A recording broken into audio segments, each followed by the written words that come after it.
మోరంచపల్లి, వెంకటేశ్వరపల్లె, కుందనపల్లి, గుమ్మడివెల్లి, అదే విధంగా వెంచరామి లాంటి గ్రామాల్లో నీట మునిగి రైతులు అన్నమో రామచంద్రాన్ని కట్టుబట్టలతో బయటకు వస్తే 10 రోజులు గిన్నెలు అక్కడ ఉన్నటువంటి దేశ ప్రజలు ఎక్కడెక్కడి నుంచో వచ్చి మోరంచపల్లిలో బట్టలు ఇచ్చి, బియ్యం ఇచ్చి, గిన్నెలు ఇచ్చి ఆదుకున్నారు. గాని ఈ యొక్క గతంలో ఉన్నటువంటి కల్వకుంట్ల చంద్రశేఖరరావు గాని, ఇవాళ నీతి మాటలు చెప్పేటువంటి దౌర్భాగ్య పరిస్థితి ఉన్నటువంటి మాజీలు, ఎమ్మెల్యేలు, మంత్రులారా, మీరు కనీసం ఈ రోజు నీట మునిగినటువంటి ఇళ్లను సందర్శించారా?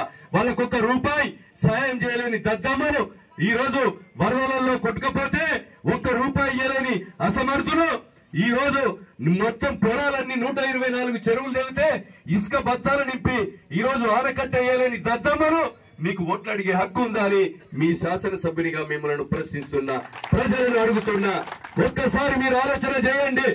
సోదరులారా, నేను ఎన్నికల్లో మనం ఈ 124 చెరువులు తిరిగినా ఒక ప్రతిపక్ష నాయకునిగా ఈ ప్రభుత్వాన్ని కళ్ళు తెరిపించాం. మోరంచపల్లెలో ఇంటికి కింటను బియ్యం ఇచ్చినాం, కట్టుబట్టలు ఇచ్చినాం, కుందరపల్లిలో ఇచ్చినాం, గుమ్మడివెల్లిలో ఇచ్చినాం, వెంకటేశ్వరపల్లిలో ఇచ్చినాం.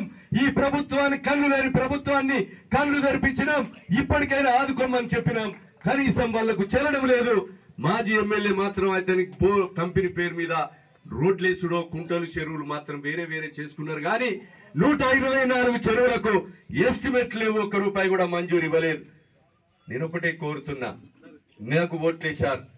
నవంబర్ 30వ తారీఖు నాడు మీరు 2000 రూపాయల నోటు ఇచ్చినా, బెదిరింపులు చేసిన, పోలీసులతోని ఎస్సీ ఎస్టీ కేసులు పెట్టించిన కార్యకర్తలు సైనికుల్లాగా ఈ రాష్ట్రంలోని టాప్ 10 లో ఉంచి 1,23,000 ఓట్లను మీరు నాకు అందించారు. నేను ఎన్నికల ముందు చెప్పాను, ఏమని చెప్పా?